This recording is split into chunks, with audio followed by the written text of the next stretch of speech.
Seigneur, nous venons à toi ce matin.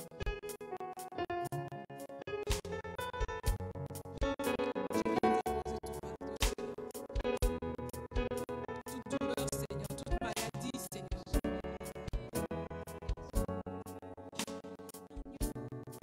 Tu es l'agneau qui a été immolé pour nous. Alléluia. Merci, Seigneur, pour qui tu es. Merci, Seigneur, parce que tu prends nos fardeaux, Seigneur. Tu ne nous laisses pas, Seigneur, orphelins, Seigneur. Tu prends nos fardeaux. Tu es un Père pour nous. Et ce matin, Seigneur, nous voulons te louer. Nous voulons chanter tes merveilles. Nous voulons déclarer à notre âme, bénis l'Éternel. Parce que c'est lui qui te délivre de toutes tes frayeurs, qui te délivre de tes maladies. Mon âme bénit l'Éternel ce matin. Alléluia. Est-ce qu'on peut prendre ce chant ensemble? Bénis l'Éternel, mon âme. Sois émerveillé de ce que Dieu fait. Sa fidélité est grande. Elle ne dépend pas des circonstances. Alléluia.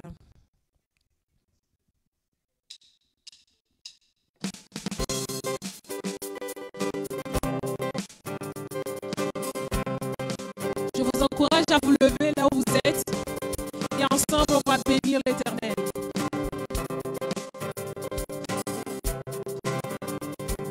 Bénis l'Éternel, mon âme.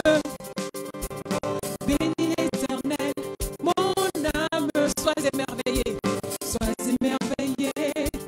Sa fidélité ne dépendra pas des circonstances. Bénis l'Éternel, mon âme.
Savoir, il dit que ta foi déplacera toutes les montagnes.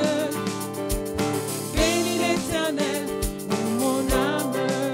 Quand tout s'effondre, sombre, tu sais que tu es là et que mes portes, si les portes se ferment sur mes pas, je suis en marche sous l'arche de ton amour pour moi. Jésus, tu es roi et j'avance à ta suite.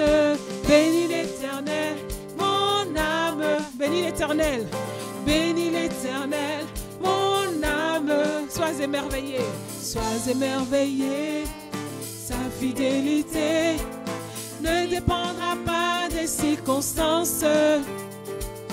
Bénis l'Éternel, mon âme. Bénis l'Éternel, mon âme. Écoute sa voix, il dit que ta foi déclassera toutes les montagnes. Bénis l'Éternel, oh mon âme. Bénis l'Éternel, bénis l'Éternel, oh mon âme. Une dernière fois, bénis l'Éternel, oh mon âme. Alléluia. Alléluia. Seigneur, que ton nom soit béni ce matin. Que nos lèvres publient tes louanges ce matin, Seigneur. Car toi seul en es digne, Seigneur. Je veux louer l'Éternel matin après matin. Parce que c'est lui qui me réveille en bonne santé. C'est lui qui me donne la force. Et ce matin encore, Seigneur, reçois, Seigneur, ma gratitude. Reçois mon adoration, Seigneur. Reçois ma révérence, Seigneur. pour tout ce que tu fais. Non seulement pour tout ce que tu fais, mais pour tout ce que tu es, Seigneur. Alléluia. Dieu est grand. Chante-le. Oui, chantons-le combien. Dieu est grand. Et tous verront combien. Combien. Dieu est grand. Reprenons-le encore une fois. Combien il est grand. Combien Dieu est grand. Chantons-le combien. Dieu est grand. Et tous verront combien. Combien Dieu est grand. Contemplons le roi dans sa beauté. Le roi dans sa beauté, il est vêtu de majesté. Vêtu de majesté. La terre est dans la joie. La terre est dans la joie. L'obscurité s'enfuit. L'obscurité s'enfuit. Sa gloire reste splendide au son de sa voix. Au son de sa voix. Déclare-le. Combien, combien Dieu est grand. Chantons-le combien. Dieu est grand.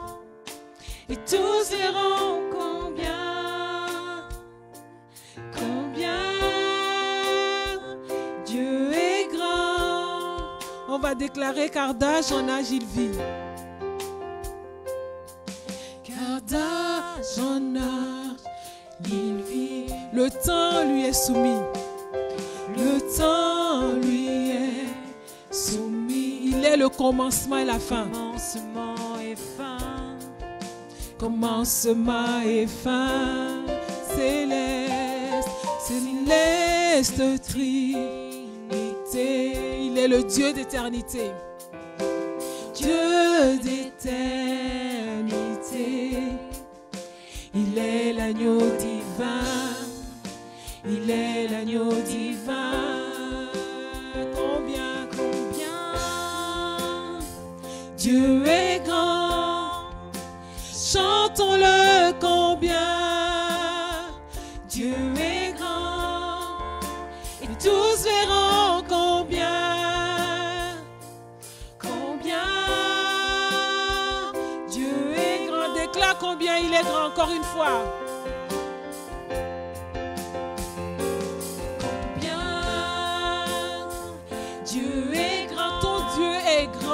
Chantons-le combien. Alléluia.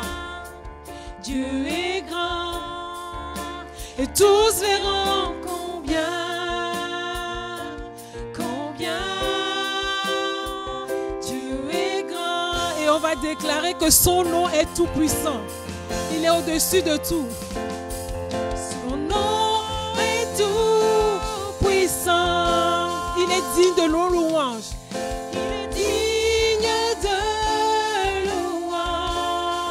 Je veux chanter, Seigneur. Je chanterai combien Dieu est grand. Encore une fois, son nom est tout puissant. Son nom est tout puissant. Il est digne, digne de louange. Je chanterai, je chanterai.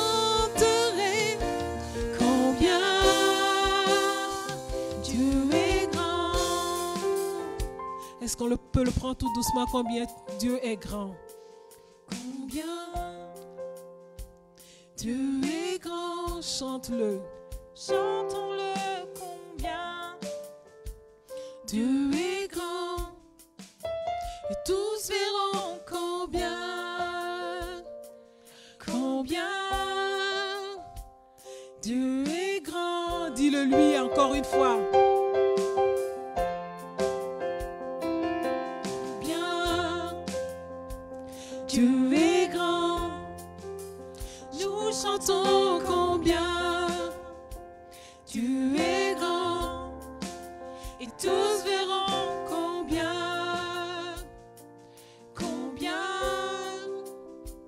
tu es grand.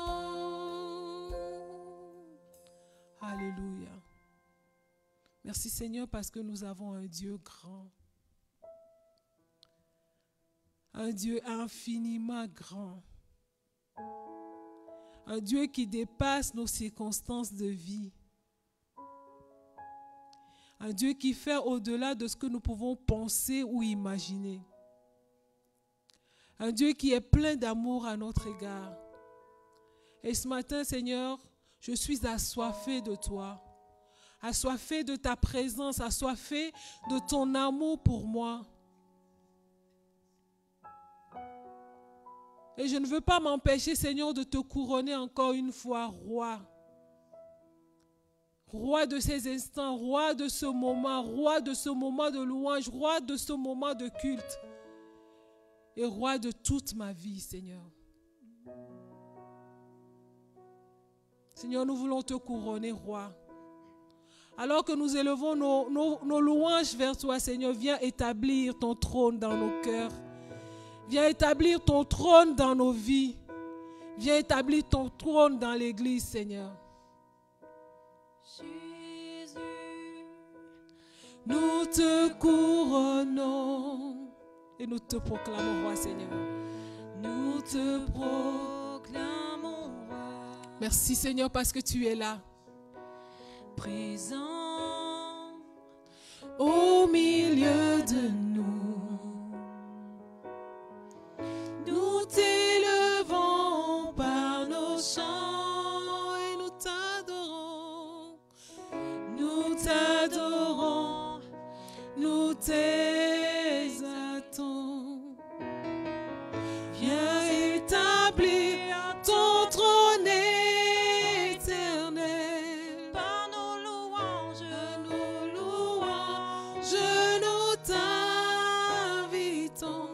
Viens Jésus, prends la place du roi.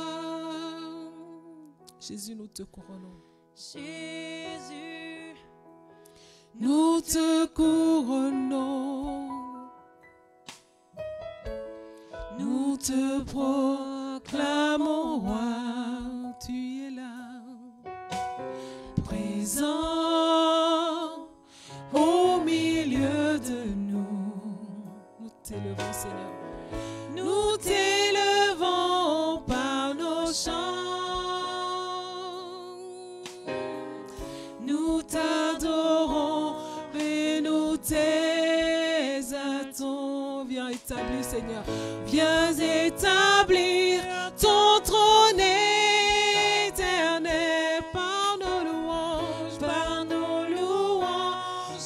nous t'invitons. Viens Jésus, prends la place du roi par nos louanges, Seigneur. Par nos louanges, nous t'invitons. Viens Jésus, prends la place du roi. Viens Jésus, prends la place du roi. Viens Jésus, prends la place du roi. Alléluia. Sois loué, Seigneur. Nous sommes là dans nos maisons, Seigneur, à l'écoute de ta parole, à l'écoute de ces chants, Seigneur.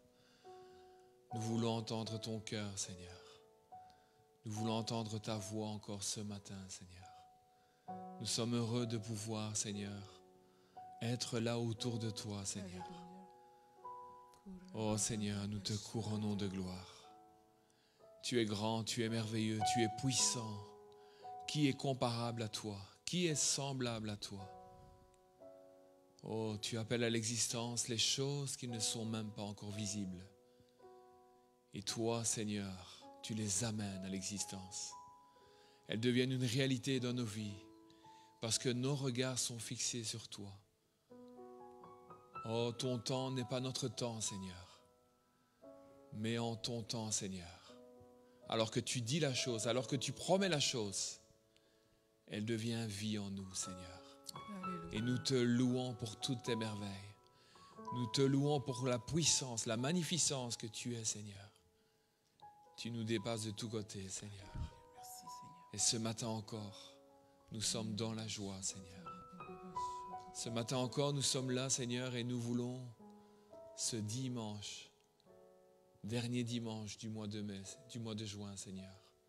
Nous voulons nous réunir autour de toi, comme tu nous l'as demandé. Ce matin, Seigneur, autour de ce temps de Sainte-Sainte, Seigneur, nous voulons nous souvenir, Seigneur. Souvenir de tes merveilles, Seigneur. Souvenir de ce que toi tu as fait, Seigneur. Souvenir de ce que toi tu as dit, Seigneur. À un moment donné, Seigneur, Philippe te dira, Seigneur, montre-nous le Père, et cela nous suffit. Et Jésus lui dit, il y a si longtemps que je suis avec vous, et tu ne m'as pas connu, Philippe. Celui qui m'a vu a vu le Père. Comment dis-tu, montre-nous le Père? Ne crois-tu pas que je suis dans le Père et que le Père est en moi? Les paroles que je vous dis, je ne le dis pas de moi-même. Et le Père qui demeure en moi, c'est lui qui fait les œuvres. Croyez en moi et croyez que je suis dans le Père. Et le Père est en moi. Croyez du moins à cause de ses œuvres. Ce matin, nous sommes là, frères et sœurs. Et toi, ami internaute qui écoute, peut-être pour la première fois ou depuis quelques fois. Et cela peut paraître étonnant de se dire comment un Dieu si extraordinaire, un Dieu que vous louez, un Dieu que nous louons, qui a fait la terre, les cieux et tout ce qu'elle renferme, comment un Dieu si grand, si puissant, si bon, si riche en miséricorde, lent à la colère, a-t-il pu envoyer ce qu'il avait de plus cher, son Fils unique, afin qu'il puisse mourir sur une croix? Mon frère, ma sœur, ami, la réponse, elle est dans ce texte. Alors que Thomas, qui va vivre plus de 3 années aux côtés de Jésus en tant que disciple, proche de Jésus-Christ, montre-nous le Père. Quelle réponse extraordinaire. Jésus va dire, celui qui m'a vu a vu le Père. Ce Dieu extraordinaire que nous louons, que nous révérons, que nous proclamons, c'est ce Dieu extraordinaire qui est descendu en la personne de Jésus-Christ. C'est ce Dieu extraordinaire qui a marché sur la terre. C'est ce Dieu extraordinaire qui a fait du bien. C'est ce Dieu extraordinaire qui a fait des miracles, des prodiges. Mais il rendait toujours la gloire à son Père. Alors qu'ils ne sont qu'un, mais il redonnait toujours la gloire à son Père. Et par amour pour toi, pour moi, pour nous, pour l'humanité, afin que tous les hommes soient sauvés et parviennent à la connaissance de la vérité, il va monter sur cette croix et il va donner sa vie pour toi, pour moi, pour l'humanité entière. Quiconque tourne les regards vers le Seigneur sera rayonnant de joie. La bonne nouvelle, c'est que Jésus est au milieu de nous. La bonne nouvelle, c'est que ce matin encore, Jésus veut que ce temps de Sainte-Sainte soit un moment de souvenir merveilleux. Un temps où il arrête le temps et nous venons dans sa présence. Un temps où nous nous assemblons autour du Maître, du Roi des Rois, de Dieu lui-même. Un temps où nous sommes là, en communion les uns avec les autres. La distance n'est pas un problème. Mais par son esprit, en vérité, nous sommes là les uns les autres, par une chaîne d'amour, liés, connectés au Roi des Rois, au Fils de Dieu, à Jésus-Christ de Nazareth. Et nous nous souvenons que c'est à cause que il a entré dans ce jardin de Gethsémane. C'est à cause qu'il a plié le genou, non pas à sa volonté, mais à la volonté de son Père, afin de monter sur cette croix de Golgotha, afin d'aller jusqu'au bout, afin de tout accomplir. Et il dira en souvenir de moi, en souvenir que mon corps a été brisé à cause du péché, en souvenir que mon sang a été répandu, ce sang de la nouvelle alliance, ce sang qui nous donne la vie. Dans le sang de Jésus-Christ de Nazareth, il y a la vie, il y a la puissance, il y a l'extraordinaire, il y a ta victoire, il y a ton espérance, il y a ton éternité, il y a toute la gloire et la puissance de Dieu dans ce sang, le sang de l'agneau. Voici l'agneau de Dieu qui ôte le péché du monde, dira Jean-Baptiste. Alors ce matin, ensemble, unis par l'Esprit de Dieu, l'Église que nous sommes, le corps de Christ, que nous puissions nous souvenir et nous réjouir de ce moment de grâce, ce moment d'éternité que le Seigneur nous accorde encore ce matin, de nous rassembler autour de cette table, de ces éléments. Les éléments demeurent des éléments, mais c'est spirituellement que nous parlons. Et c'est spirituellement que le Seigneur, ce matin, nous parle.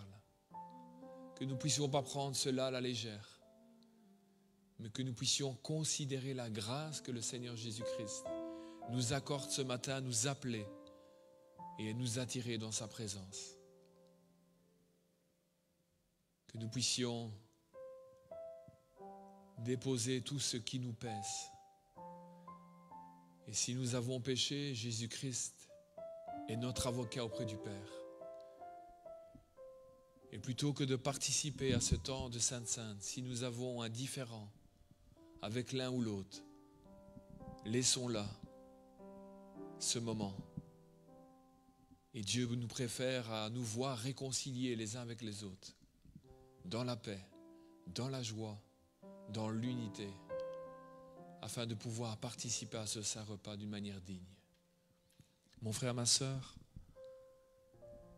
je t'invite à prendre,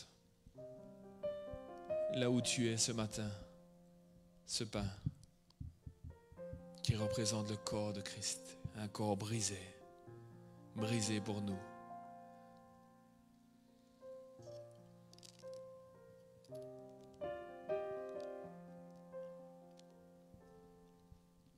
Alléluia. Merci Seigneur. Alléluia. Je t'invite à prendre le fruit de la vigne. Que nous puissions nous souvenir que maintenant, non seulement nos péchés sont pardonnés, non seulement son sang nous purifie de tout péché, mais il a ouvert cette année de grâce, cette année merveilleuse en Jésus-Christ, cette nouvelle alliance en son sang.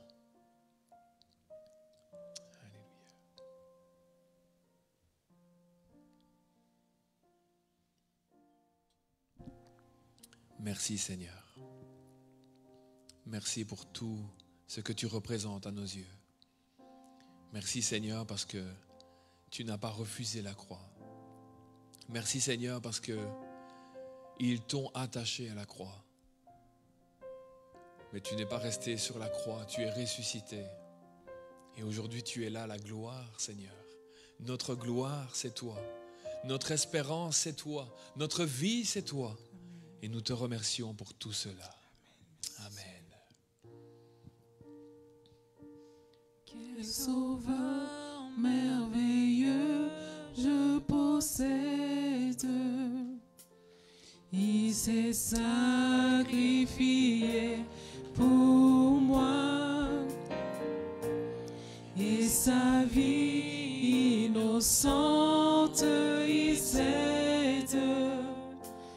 Pour mourir sur les fameux bois, attaché à la croix, pour moi, attaché à la croix, pour moi, pris mon péché, Christ m'a délivré.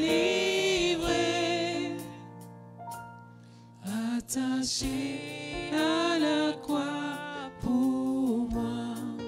Il renonce à la gloire céleste. Alléluia. Pour le plan rédempteur de Dieu. L'apparence est la plus modeste. Auquel prix pour me rendre heureux. Attaché à la croix pour moi. Oui, attaché à la croix pour moi. Il a pris mon péché. Oui, Christ m'a délivré. Attaché à la croix pour moi. Maltraité, innocent pour ma vie. Pour mes iniquités brisées et chargé de mes maladies. Il mourut pour guérir, sauver. Attaché à la croix pour moi. Attaché à la croix pour moi. Il a pris mon péché, il m'a délivré. Attaché à la croix pour moi. Une dernière fois, attaché à la croix. Attaché à la croix pour moi. Attaché à la croix pour moi. Tu as pris, Seigneur. Tu as pris tous nos péchés. Tu nous as délivrés. Merci, Seigneur. Attaché à la croix pour moi. Alléluia. Amen. Gloire à Dieu. Merci au groupe de louanges, que le Seigneur vous bénisse. Sommes frères et sœurs dans la joie encore ce matin d'être ensemble. Nous voulons nous excuser pour ce problème technique que nous avons eu avec le son. Que le Seigneur bénisse la technique et que nous ne puissions pas nous laisser perturber par cette situation, mais que nous puissions laisser l'action du Saint-Esprit continuer de bénir ce matin chacune de nos vies. Ce matin, c'est Pasteur Franck qui va nous apporter la parole et nous allons remettre cette parole entre les mains du Seigneur. Là où nous sommes chacun dans nos maisons, dans nos demeures, frères et sœurs, amis, nous connaissons nos besoins, mais nous connaissons également Dieu et la personne de Jésus-Christ. Nous croyons qu'il est capable de faire infiniment et au-delà. Mais ce que le Seigneur veut, c'est que nous puissions passer de la théorie à la pratique. Alors là où nous sommes, frères et sœurs, par la foi, mon juste vivra par la foi, que ce matin, nous puissions non seulement remettre la parole de Dieu, mais que nous puissions remettre chacun notre besoin entre les mains du Seigneur, croyant que le Seigneur va faire infiniment et au-delà. Seigneur, ce matin, nous sommes dans la joie de pouvoir être là ensemble, Seigneur, autour de toi, autour de la personne de Jésus-Christ de Nazareth. Ce matin, alors que la parole de Dieu va être ouverte et que tu as oint ton serviteur, tu as béni ton serviteur, nous élevons nos mains, Seigneur, vers lui et nous le bénissons en ton nom, Seigneur. Seigneur, il est ta bouche ce matin. Seigneur, il est ton regard ce matin. Et ce matin, nous voulons à travers lui, Seigneur, que toi tu nous bénisses, toi tu nous rencontres, toi tu nous visites, Tu connais chacun de nos besoins. Tu connais nos attentes, nos aspirations. Tu vois nos défaites, tu vois nos victoires. Tu vois nos épreuves, nos tempêtes, nos difficultés. Mais Seigneur, ce matin, nous avons besoin d'un réma. Nous avons besoin d'une parole de Dieu. Nous avons besoin de la puissance de Dieu dans chacune de nos vies. Seigneur, ce matin, nous te faisons confiance. Par la foi, nous voulons comme des enfants saisir ce que tu as préparé pour nous. Nous voulons le saisir et le mettre en pratique afin de pouvoir le vivre. Sois béni pour ce que tu vas faire ce matin et à ton nom soit donnée toute la gloire. Amen. Que le Seigneur te bénisse, Franck. Amen. Amen. Merci à Samuel et bonjour à chacun et à chacune. À mon tour, je veux vous accueillir dans ce culte. Nous sommes aujourd'hui le dimanche 28 juin et c'est toujours un moment bénissant de savoir que nous sommes ensemble, quoique séparés par la distance. Et j'aimerais juste que chacun d'entre vous, là où vous êtes, vous puissiez recevoir mes salutations en Jésus-Christ. Et comme Samuel vient de le dire dans sa prière, que vraiment le Seigneur bénisse ce temps que nous allons passer ensemble. Nous sommes dans sa présence. Alors oui, certes, il y a eu un problème technique, mais nous croyons que la technique ne peut pas nous séparer de l'amour du Seigneur et ne peut en rien nous empêcher vraiment de saisir ce que le Saint-Esprit a pour nous. Et ce matin, j'aimerais continuer et quelque part clôturer une série que nous avons commencée depuis maintenant 9 dimanches. Aujourd'hui, c'est le 9e dimanche. Depuis le dimanche 3 mai, nous sommes en train de parler de la foi. Alors pourquoi est-ce que nous parlons de la foi ? Eh bien tout simplement, rappelez-vous, et bien avant le début du confinement, notre décision à tous, en tout cas ici à l'église locale Vie Nouvelle de Ronsard, notre décision, notre aspiration, c'est réellement de vivre une vie chrétienne authentique. Et vivre une vie chrétienne authentique, ça veut dire quoi ? Ça veut dire tout simplement vivre selon l'exemple que le Seigneur nous donne dans sa parole, c'est-à-dire vivre comme les chrétiens de l'Église primitive. Et littéralement, rappelez-vous, nous avons dit que nous voulons réellement passer de la parole aux actes et littéralement vivre ce que nous voyons, ce que nous lisons dans les livres des Actes des Apôtres. Et je vous le rappelle, le livre des Actes des Apôtres, en réalité, s'intitule « Le livre des actes du Saint-Esprit par les apôtres ». Et c'est réellement rentrer dans une dimension surnaturelle où nous marchons avec l'Esprit de Dieu. Et nous avons vu qu'une des clés, une chose qui a caractérisé nos ancêtres, si je peux m'exprimer ainsi, une chose qui a caractérisé les chrétiens de l'Église primitive, c'est la foi.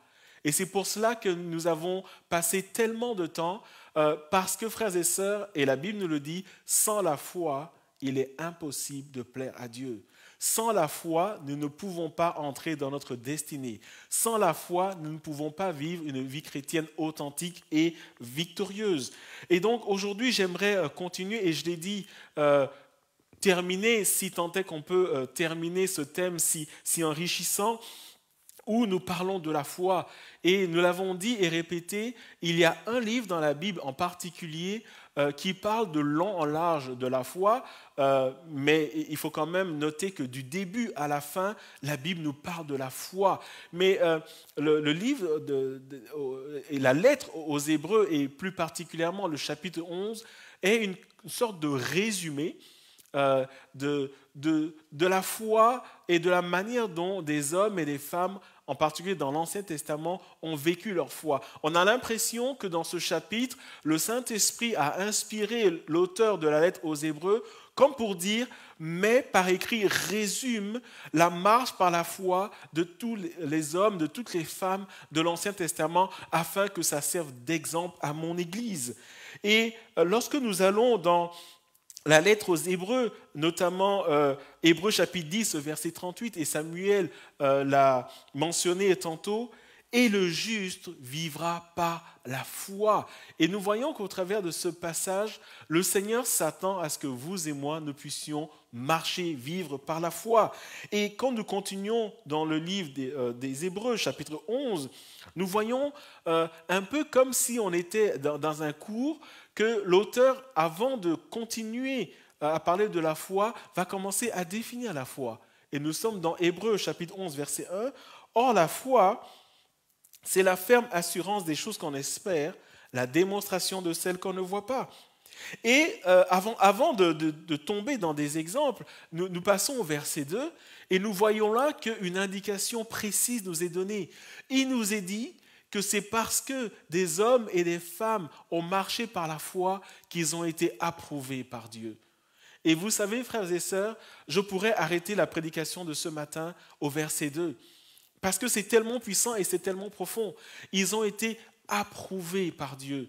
Littéralement, Dieu a mis le cachet sur leur vie pour dire « Parce que mon fils, ma fille, tu marches par la foi, je t'approuve, je te bénis, tu réjouis mon cœur. » Et plus loin, quand je vais au chapitre 12, le verset 1, il nous est dit « Nous donc aussi, puisque nous sommes environnés d'une si grande nuée de témoins. » Et évidemment, on parle de tous ceux qui ont été cités dans Hébreux chapitre 11.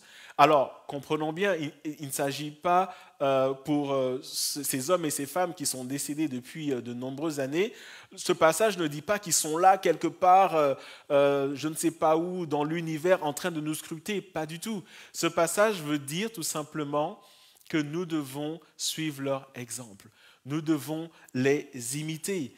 Et j'aimerais revenir sur le fait que tout un chapitre, 40 versets du livre des Hébreux, 40 versets sont consacrés à la foi.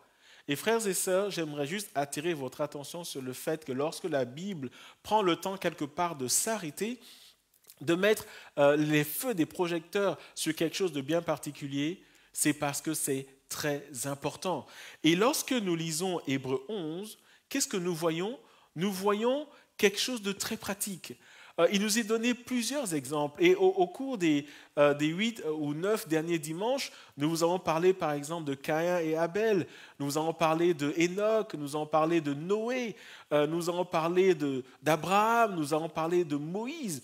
Et nous pourrions continuer ainsi. Par exemple, l'auteur même dans Hébreux 11, 32, il dit ceci, et ce verset, vous ne l'avez pas à l'écran. « Et que dirais-je encore ? Car le temps me manquerait pour parler de Gédéon, de Barak, de Samson, de Jephthé, de David, de Samuel et des prophètes. » Et donc, on voit que la liste est longue. Et à un moment, il dit, je vous ai donné plusieurs exemples, je n'ai pas le temps de tout écrire, mais retenez que la foi, elle est centrale. La foi, elle est clé. Et ce matin, ce que je propose de faire, plutôt que de prendre encore un autre exemple, et j'aurais pu le faire, parce que la vie de chacun de ces personnages est tellement enrichissant, j'aimerais vous proposer que nous puissions relire Hébreux 11, les 40 versets, et rassurez-vous, je ne vais pas vous les lire ce matin, mais j'aimerais que nous revisitions Hébreux 11 en ayant ce qu'on appelle une lecture transversale. Alors, c'est quoi une lecture transversale ? C'est tout simplement de dire, j'ai un texte sous les yeux, mais qu'est-ce qui est caché dans ce texte ? Et pour comprendre cela, j'aimerais vous poser cette question, et je vous invite à y répondre à la maison. Dans tous les exemples qui nous ont été donnés, qu'est-ce que ces hommes et ces femmes, ces héros de la foi, ces anciens, ces témoins de la nouvelle alliance, qu'est-ce qu'ils avaient de commun ? Alors, oui, ce sont tous des personnages de l'Ancien Testament, mais ça va au-delà de cela. À votre avis, frères et sœurs, qu'ont-ils tous de commun ?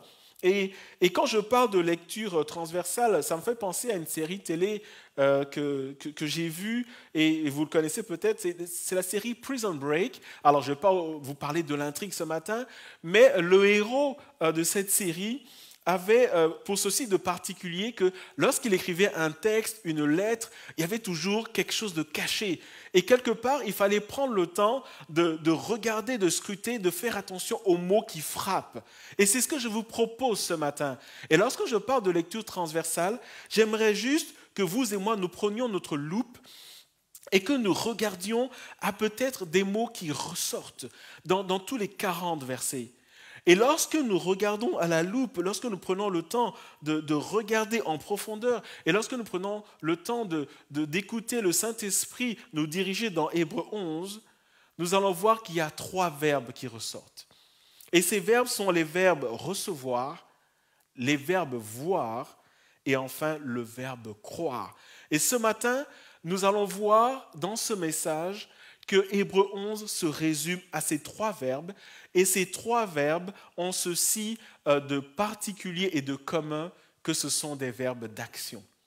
Et littéralement, frères et sœurs, lorsque nous parlons de la foi, nous parlons de quelque chose qui se démontre. Nous parlons de quelque chose qui est actif. Et dans tout le chapitre 11 du livre d'Hébreux, nous voyons qu'il y a un principe dynamique de la foi qui y est illustré. Et quel que soit le personnage, et je vous invite à le faire, quel que soit le personnage que vous prenez, vous voyez qu'il y a une action qui est liée à cela. Par la foi, il a fait ceci. Par la foi, elle a fait ceci. C'est par la foi qu'il ou elle s'est comporté de cette manière. Et ce matin, donc, pour clôturer, si vous voulez, cette série « Et mon juste vivra par la foi », je vous propose de regarder la foi comme quelque chose d'actif, quelque chose qui opère. Et c'est pourquoi j'ai intitulé mon message de ce matin « La foi agissante ». Et le verset de base se trouve dans Philémon, chapitre 1, le verset 6. Philémon, il n'y a qu'un seul chapitre.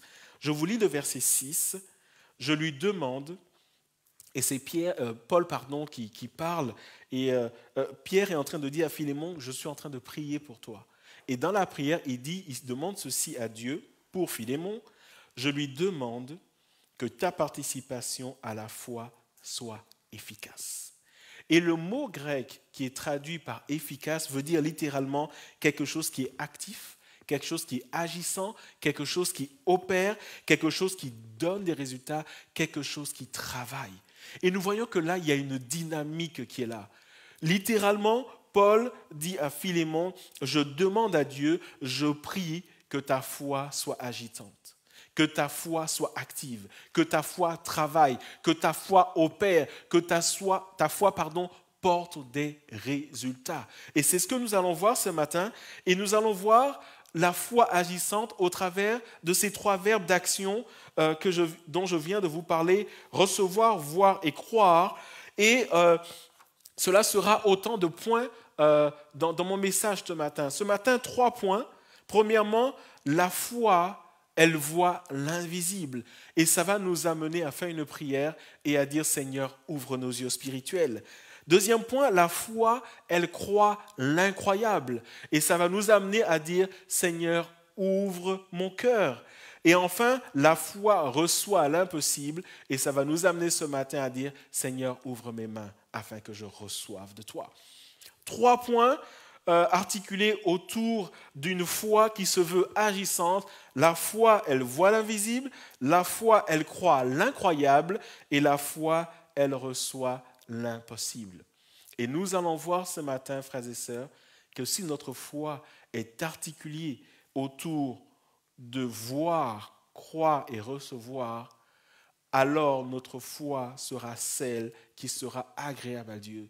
Celle pour lesquelles nos ancêtres, on va dire ça comme ça, ont été approuvés de Dieu. Cette foi qui littéralement ouvre les portes du ciel. La foi voit l'invisible, la foi croit l'incroyable, la foi reçoit l'impossible. Et tout ceci, frères et sœurs, pour nous amener ce matin à faire 3 prières. Seigneur, ouvre mes yeux. Seigneur, ouvre mon cœur. Seigneur, ouvre mes mains. Premièrement donc, la foi voit l'invisible. Et à ceux qui viennent ou qui nous prennent en cours, nous sommes en train de parler, de continuer la série « Et mon juste vivra par la foi ». Et ce matin, je suis en train de parler de la foi agissante, s'articulant autour de 3 verbes d'action, 3 verbes qui vont réconcilier, si vous voulez, tous ceux qui sont listés dans Hébreux chapitre 11. Premièrement donc, la foi, elle voit l'invisible. Et lorsque nous lisons Hébreux 11, nous voyons que le verbe voir, le mot vu ou encore le terme les yeux se retrouvent à plusieurs reprises, dans en tout cas au moins 8 versets. Vous avez les références à l'écran. Permettez-moi de lire rapidement. Hébreux 11, verset 1 par exemple. « Or la foi est une ferme assurance des choses qu'on espère, une démonstration de celles qu'on ne voit pas. » Verset 3.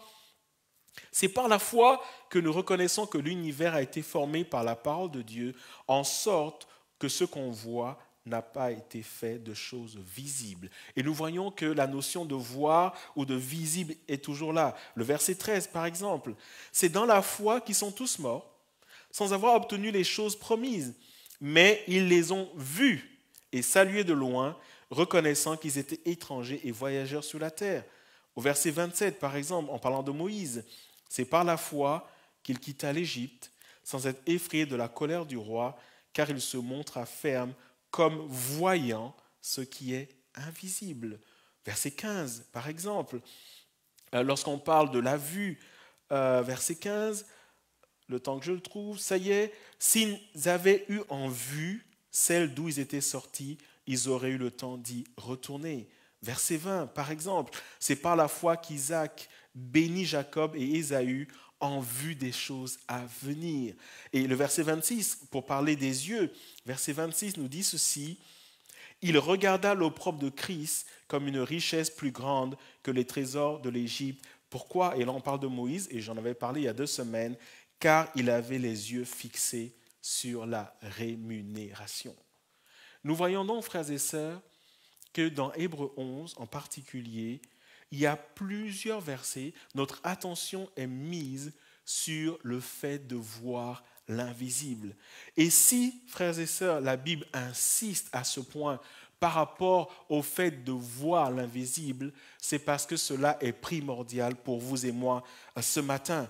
La foi qui voit l'invisible, et je vous invite à lire ce passage dans 2 Corinthiens, chapitre 4, verset 18, un passage qui est très important et qui nous dit ceci, parce que nous regardons, notez avec moi, nous regardons, vous et moi, nous sommes invités à regarder, non point aux choses visibles, mais à celles qui sont invisibles. Car les choses visibles sont passagères et les invisibles sont éternelles. Car nous regardons non point aux choses visibles, mais à celles qui sont invisibles. Et ce passage met en lumière la réalité spirituelle suivante. Il y a un royaume physique et un royaume invisible. Et frères et sœurs, tant que nous ne réalisons pas que nous sommes des êtres spirituels, tant que nous ne réalisons pas qu'il y a un monde spirituel qui existe, tant que nous ne réalisons pas que le royaume des cieux, ce n'est pas quelque chose de physique, nous ne pourrons pas entrer dans cette dimension de la foi à laquelle la parole de Dieu nous appelle.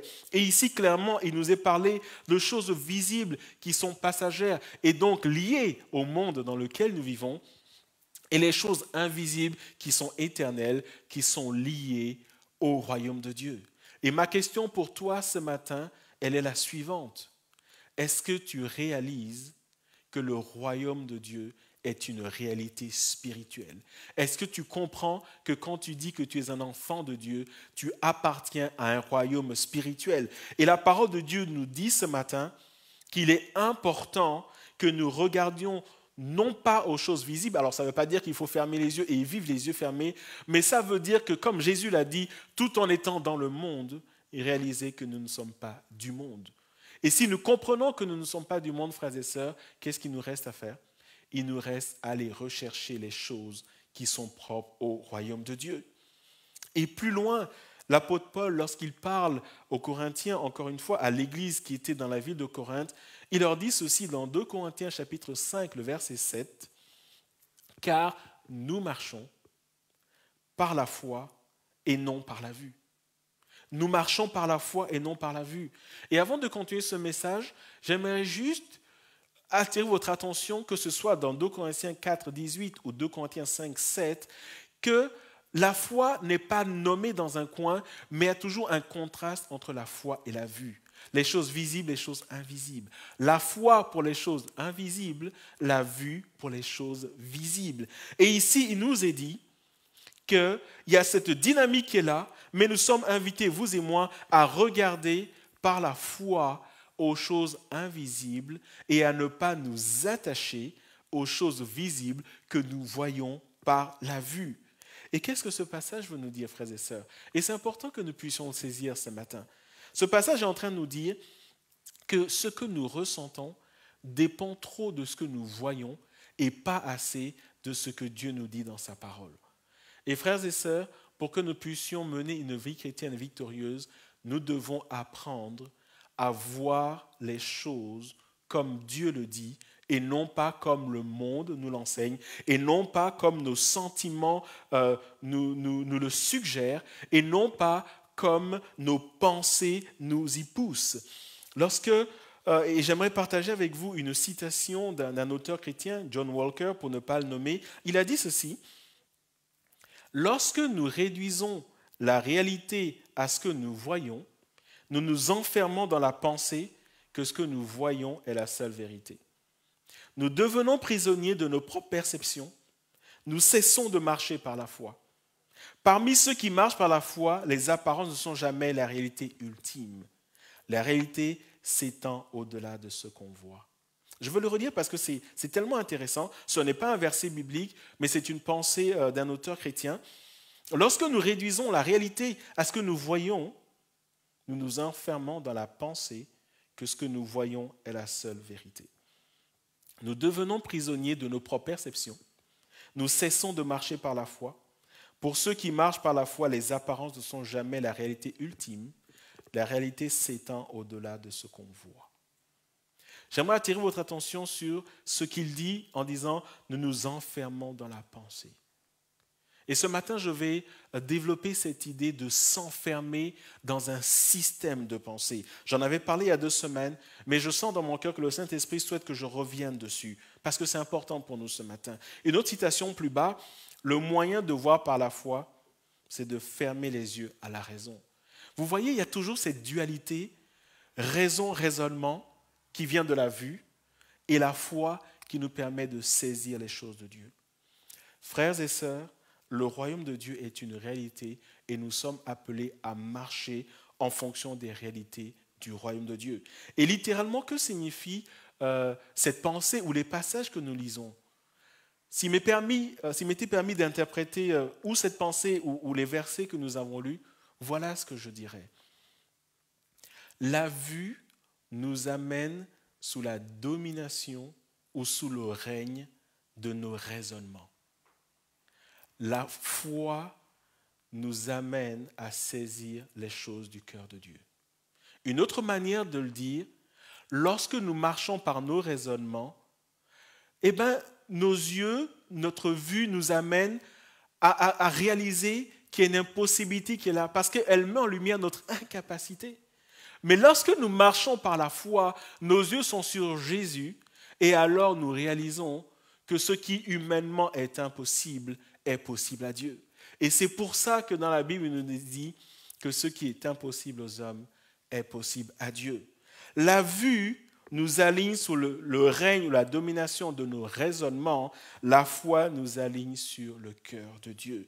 Et ce matin, il est important que vous et moi, nous puissions apprendre à voir les choses du point de vue de Dieu, à qui rien n'est impossible, et à apprendre à lever nos yeux de nos situations et à saisir nos situations du point de vue de Dieu. Et permettez-moi de développer un peu ce point concernant le système de pensée, concernant la raison. J'en ai parlé il y a 2 semaines, je vais revenir dessus, et je vais relire ce passage. Et c'est toujours Paul qui parle aux Corinthiens, et nous voyons qu'il y a une sorte d'évolution, le chapitre 4, où il parle de choses visibles versus choses invisibles, le chapitre 5, où il dit nous marchons, et nous devons marcher, non pas par la vue, mais par la foi, et au chapitre 10, il va parler de quelque chose qui nous empêche littéralement de saisir les choses spirituelles, de marcher par la foi, et c'est ce qu'il appelle les raisonnements. Le système de pensée. 2 Corinthiens chapitre 10, versets 4 à 5 nous dit ceci. « En effet, les armes avec lesquelles nous combattons ne sont pas humaines, mais sont puissantes, grâce à Dieu, pour renverser des forteresses. Et le verset 5, il précise ce qu'il appelle forteresse. Nous renversons les raisonnements et tout obstacle qui s'élève avec orgueil contre la connaissance de Dieu et nous faisons toute pensée prisonnière pour qu'elle obéisse à Christ.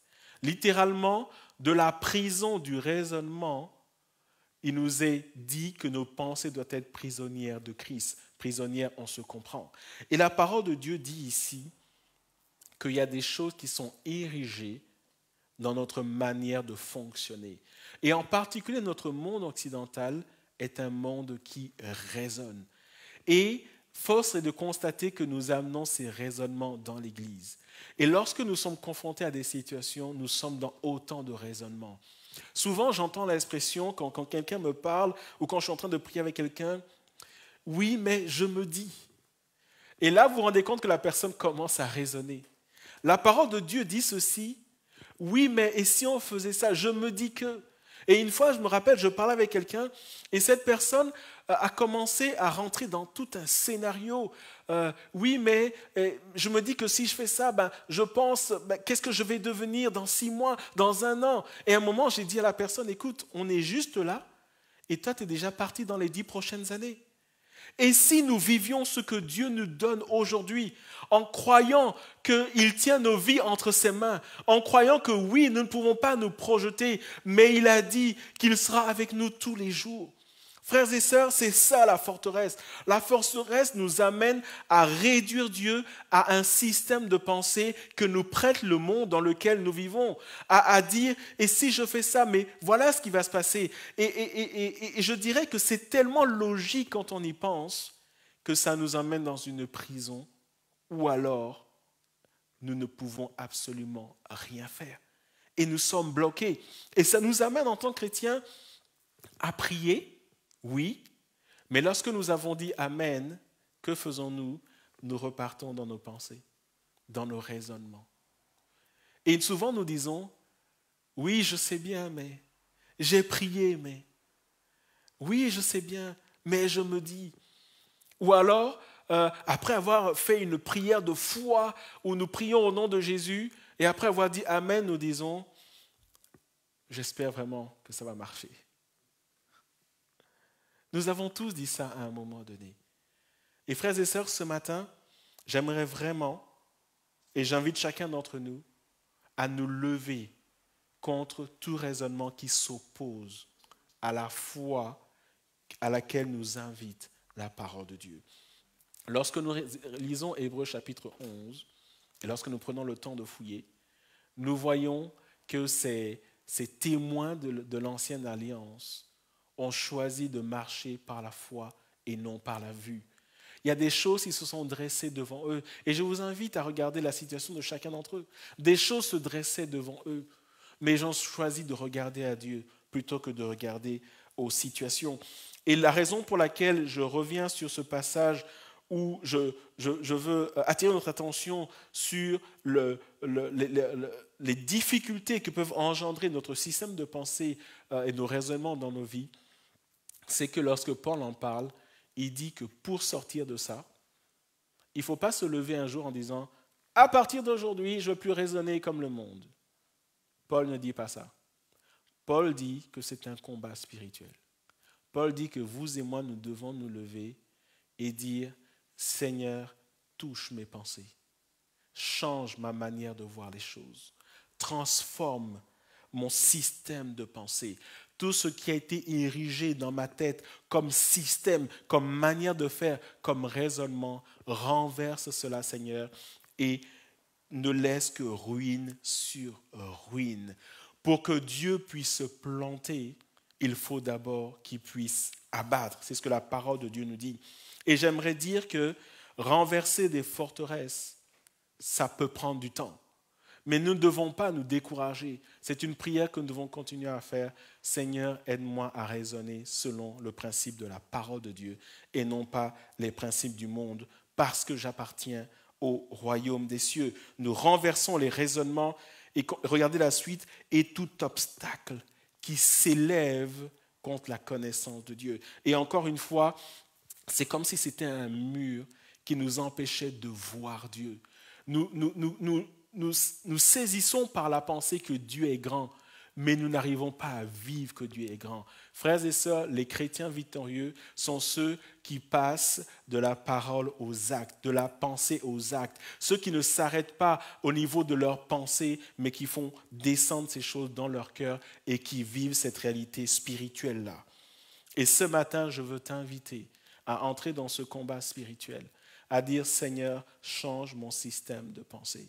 Seigneur, apprends-moi à marcher non par la vue, comme tu le dis, mais par la foi. Seigneur, apprends-moi tout en étant dans ce monde à s'être regardé autour de moi, parce que Dieu ne demande pas de devenir aveugle ou malvoyant, évidemment, mais que dans chaque situation, j'apprenne à regarder avec mes yeux physiques, mais à prendre du recul en disant, Seigneur, qu'est-ce que tu enseignes dans telle situation ? Et à aller plus loin en disant, Seigneur, je vais mettre en pratique ce que tu enseignes. Et même si ma logique me dit, ce n'est pas normal, Seigneur, je veux te faire confiance. Nous renversons les raisonnements et tout obstacle. Et j'aimerais illustrer ce point. Je vous invite à lire avec moi Job, chapitre 42, le verset 5. Un passage très connu. Et ce chapitre 42 fait suite à plusieurs chapitres où on voit quelque part que Job rentre dans tout un monologue. Et il est tellement sûr de lui, il raisonne, et tout ce qu'il dit est d'une logique implacable, un raisonnement implacable. Mais à un moment, Dieu se révèle à lui. Et voilà ce que Job dit. Job répondit à l'Éternel et dit, « Je reconnais que tu peux tout, et que rien ne s'oppose à tes pensées. Qui est celui qui a la folie d'obscurcir mes desseins ? Oui, j'ai parlé, et c'est Job qui parle, oui, j'ai parlé sans les comprendre de merveilles qui me dépassent et que je ne conçois pas. Écoute-moi et je parlerai, je t'interrogerai et tu m'instruiras. Mon oreille avait entendu parler de toi, mais maintenant mon œil t'a vu. » Frères et sœurs, j'aimerais attirer votre attention sur le changement qui s'est opéré dans la vie de Job. Littéralement, il dit « Mon oreille avait entendu parler de toi ». En d'autres termes, j'ai saisi intellectuellement, j'ai saisi par la pensée les choses qui étaient propres au royaume de Dieu et qui étaient propres à ta personne, Dieu. Et j'étais dans ma logique. Et c'était une logique implacable. Mais tu m'as visité. Et maintenant, j'apprends à voir les choses avec mes yeux spirituels. Remarquez le verset 3 où Job, il reconnaît, il dit « Oui, j'ai parlé sans les comprendre de merveilles qui me dépassent et que je ne conçois pas. » Littéralement, je raisonnais. Je parlais de toi alors que je ne saisissais pas qui tu étais. Et frères et sœurs, dans l'Église, il y a beaucoup de personnes qui intellectuellement adhèrent aux propos de Jésus, mais qui non seulement ne les saisissent pas, mais ne les vivent pas. Et ce matin, je veux inviter chacun d'entre nous à passer de l'étape « je me dis que, j'espère que, je pense que », à passer de cette étape à rentrer dans l'étape « je crois, je reçois, parce que tu l'as dit. Et je veux croire, Seigneur, que tu es un Dieu puissant. Alors, il m'adviendra exactement comme tu l'as dit, même si la logique ne répond pas à cela. » Mon oreille avait entendu parler de toi. Mon oreille, liée à mon système de pensée, j'ai reçu une information et je raisonne sur base de cette information. Mais il dit, mais maintenant, mon œil t'a vu. Que cette parole se manifeste dans la vie de chacun d'entre nous dans le nom de Jésus. Il se peut que tu sois aujourd'hui dans une situation construite sur tes raisonnements. Si je fais ça, mon mari va faire cela. Si je fais cela, mon épouse va faire cela. Si je fais cela, voilà comment il va réagir. Voilà ce qui va se passer. Si nous posons cet acte, je me dis que dans une semaine, dans 6 mois, dans 1 an, frères et sœurs, prenons le temps d'aller dans la présence de Dieu et recevons ce que le Seigneur veut nous donner. et marchons selon ce que le Seigneur veut faire dans nos vies. Marchons selon la parole qu'il nous donne. Sortons des raisonnements, sortons de cette prison spirituelle qui nous empêche de vivre le miraculeux. J'aimerais encore illustrer ce point avec un autre passage que nous connaissons bien. 2 Rois chapitre 6, le verset 17, mais pour comprendre le contexte, nous allons lire des versets 15 à 17. Le serviteur de l'homme de Dieu se leva de bon matin et sortit, et voici une troupe entourait la ville avec des chevaux et des chars. Et le serviteur dit à l'homme de Dieu, « Ah, mon Seigneur, comment ferons-nous » Dans notre version, il est dit, « Que ferons-nous » Il répondit, « Ne crains point, car ceux qui sont avec nous sont en plus grand nombre que ceux qui sont avec eux. » Verset 17, Élisée pria et dit, « Éternel, ouvre ses yeux pour qu'il voie. » Et l'Éternel ouvrit les yeux du serviteur qui vit la montagne pleine de chevaux et de chars de feu autour d'Élisée. Nous sommes dans le contexte d'une ville assiégée par l'armée syrienne. Élisée et son serviteur se lèvent de bon matin et qu'est-ce qu'ils voient? Toute la ville est assiégée. Il y a des chars partout, il y a des soldats partout. Et là, le serviteur, et il fait ce que vous et moi, naturellement, et c'est tout à fait normal, il court vers le serviteur et dit, qu'est-ce qu'on va devenir? Qu'est-ce qu'on va faire? Nous sommes pris au piège, nous sommes encerclés. Et l'homme de Dieu lui dit, ne crains pas. Ceux qui sont avec nous sont plus nombreux que ceux qui sont avec eux. Remarquez avec moi, il ne dit pas, mais non, il n'y a personne, tes yeux te trompent. Il dit, oui, tes yeux voient une situation. Mais je t'invite à voir plus loin que la situation. Parce qu'il y a le monde physique, mais il y a le royaume de Dieu qui opère. Il invite à voir les anges à l'œuvre. Il invite à voir Dieu à l'œuvre dans sa puissance, dans toute situation. Et il fait une prière. Il dit, Seigneur éternel, ouvre ses yeux pour qu'il voie l'invisible, pour qu'il saisisse par la foi. Et nous voyons que la phrase qui suit est une réponse directe à la prière. Il nous est dit que Dieu a ouvert les yeux du serviteur qui a vu la montagne pleine de chevaux et de chars de feu, c'est-à-dire des anges. Ce matin, je ne suis pas en train de vous inviter à prier pour voir des anges, mais je vous invite à apprendre à saisir les choses du point de vue de Dieu. Il y a une situation est là, mais comment est-ce que Dieu la voit? Et frères et sœurs, lorsque nous voyons la situation du point de vue de Dieu, nous sortons de notre impossibilité et nous rentrons dans les possibilités de Dieu. Parce que ce qui est impossible aux hommes est possible à Dieu. Et avant de terminer ce point, une question. Qu'est-ce qui pousse Élisée à faire cette prière? Et nous voyons que si Élisée a fait cette prière, c'est parce que lui-même, il est en train de vivre cette expérience-là. Pour que Élisée puisse dire « Seigneur, ouvre ses yeux », c'est parce que Élisée lui-même a vécu une expérience spirituelle avec Dieu, où il a vécu le fait qu'en marchant avec Dieu, il faut apprendre à voir toute situation, oui, avec nos yeux physiques, mais à entrer dans la situation avec nos yeux spirituels.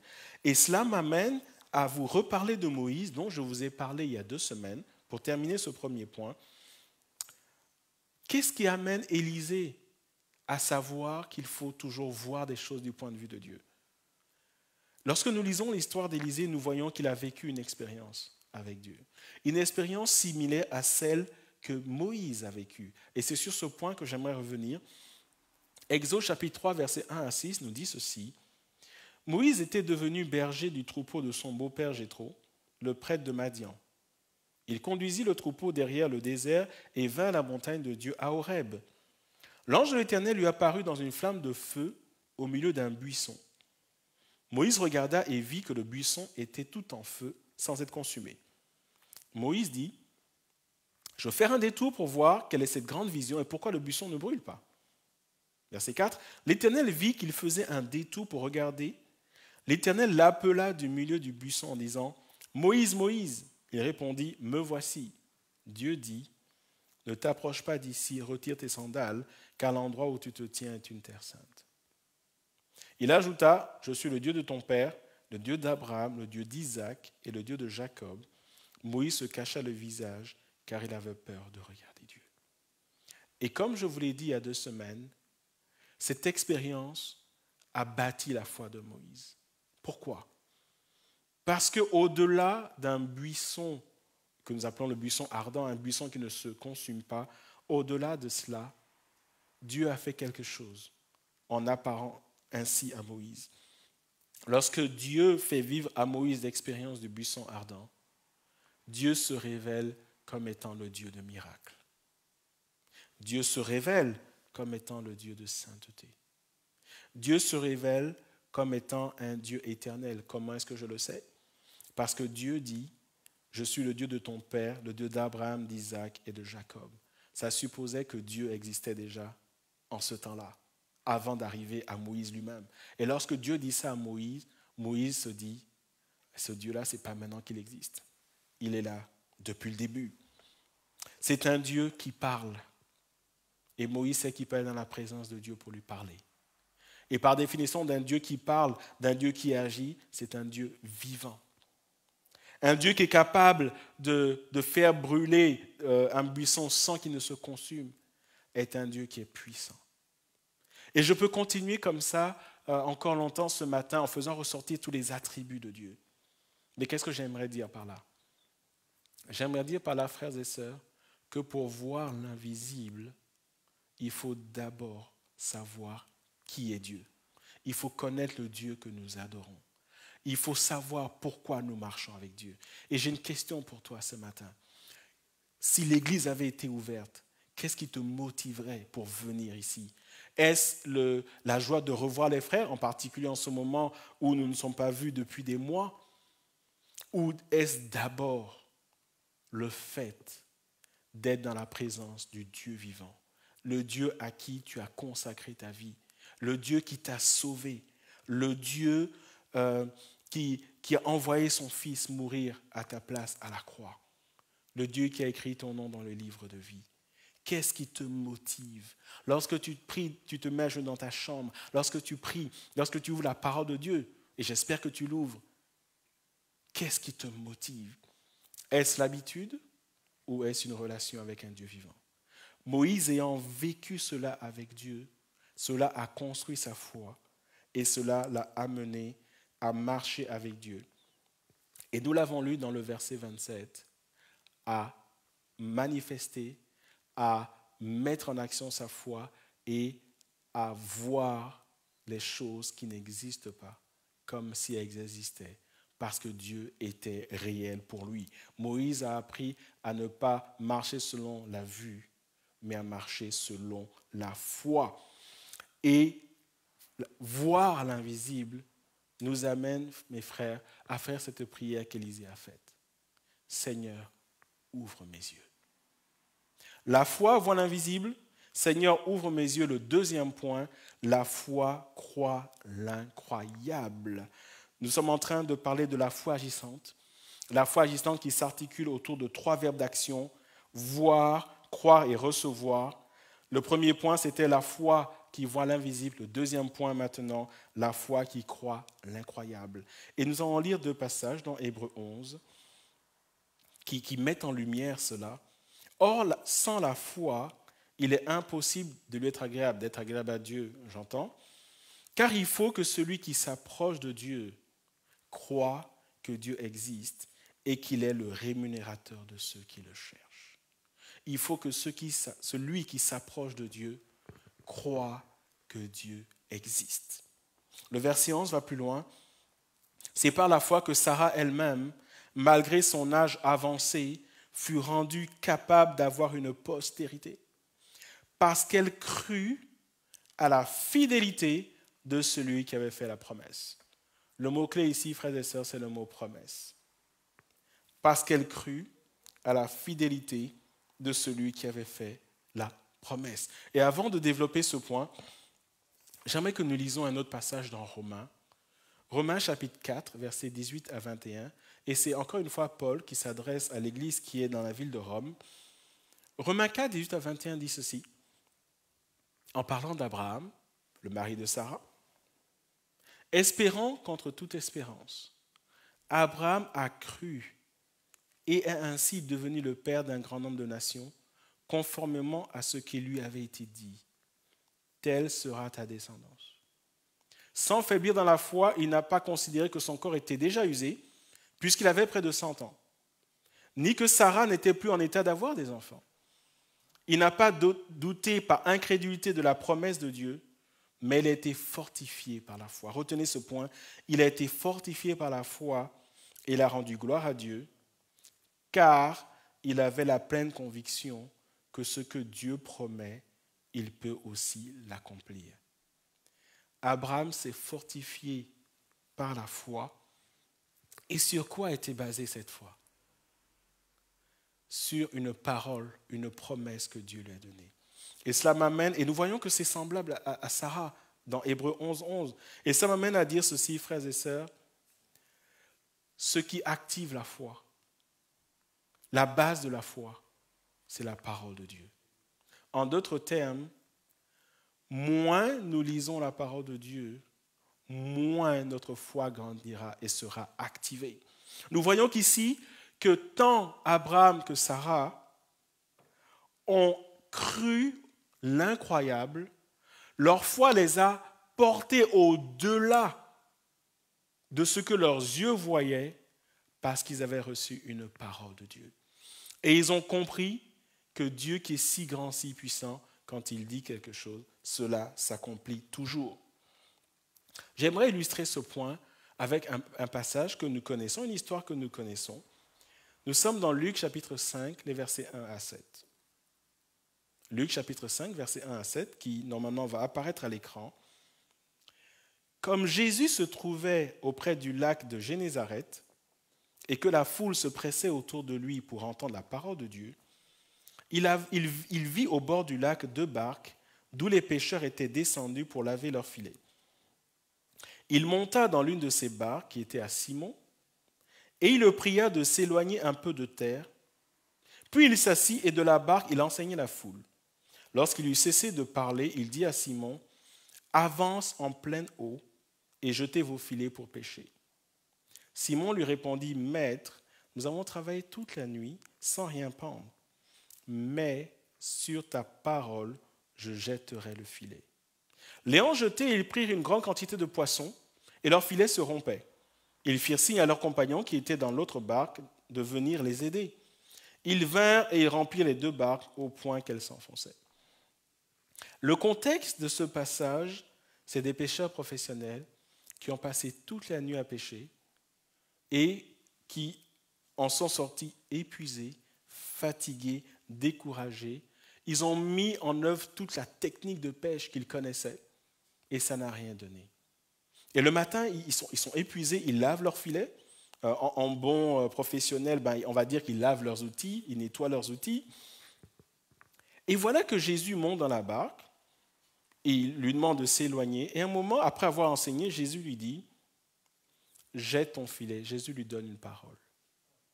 Et là, nous sommes dans une situation où Pierre est un pêcheur professionnel, Jésus est un prédicateur, un charpentier, a priori qui ne connaît rien à la pêche.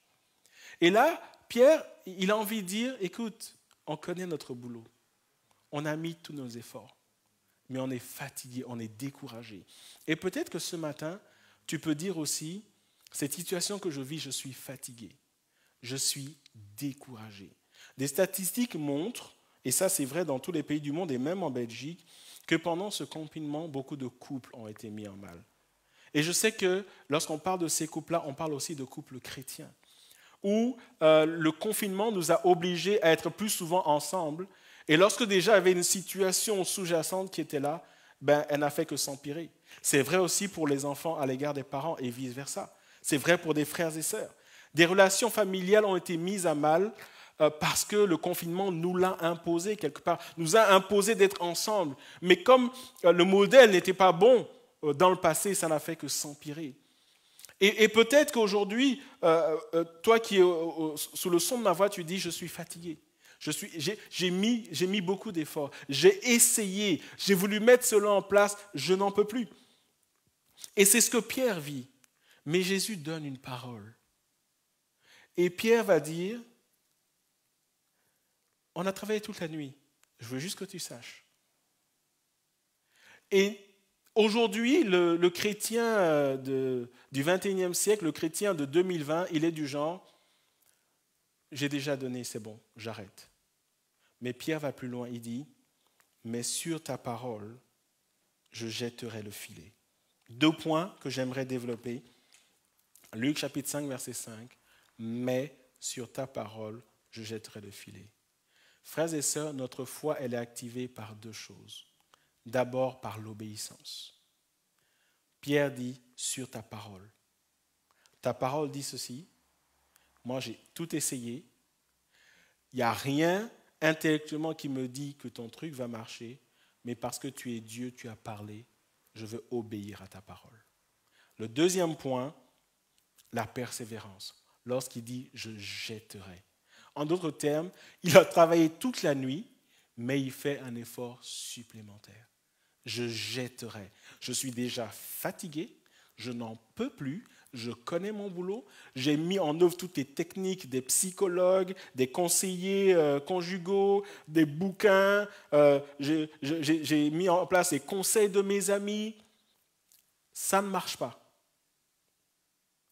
Et aujourd'hui, à l'exemple de Pierre, c'est de dire, Seigneur, ta parole me demande ceci, ta parole me demande de m'humilier, ta parole me demande de prier, ta parole me demande de faire ceci. Seigneur, je vais le faire.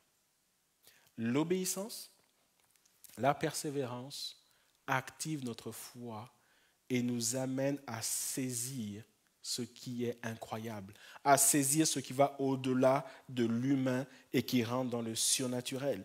Et c'est ce que nous voyons aussi dans Hébreux chapitre 11, verset 30. Ces 2 aspects, l'obéissance, la persévérance, qui vont activer une foi qui va croire l'incroyable. Hébreux chapitre 11, verset 30, qui résume ce que nous lisons dans Josué chapitre 6. C'est par la foi que les murailles de Jéricho tombèrent après qu'on eut fait le tour pendant 7 jours. Et j'aimerais juste que nous nous mettions à la place du peuple d'Israël. Traverse le Jourdain, ils arrivent devant Jéricho, c'est une ville fortifiée. Et les historiens sont d'accord pour dire que les blocs faisaient ça plus ou moins. Je n'ai pas les mesures en tête, mais c'était une ville fortifiée. Personne n'entrait, personne ne pouvait sortir. Et il n'y avait aucune stratégie militaire qui pouvait être mise en place pour vaincre cette ville fortifiée. Et voilà, et je vous invite à lire dans Josué chapitre 6, voilà que Dieu donne une parole, une instruction assez, on va dire ça, saugrenue, assez un peu tirée par les cheveux, en tout cas pour ceux qui ont encore des cheveux. Il leur dit de faire le tour de la ville pendant 6 jours, une fois chaque jour, et le 7e jour, de faire le tour 7 fois. Ce qui fait un total de 13 tours. Alors imaginez, vous êtes, et il demande aux Lévites, il demande aux chantres de passer devant et de faire des louanges, et à un moment de crier de joie.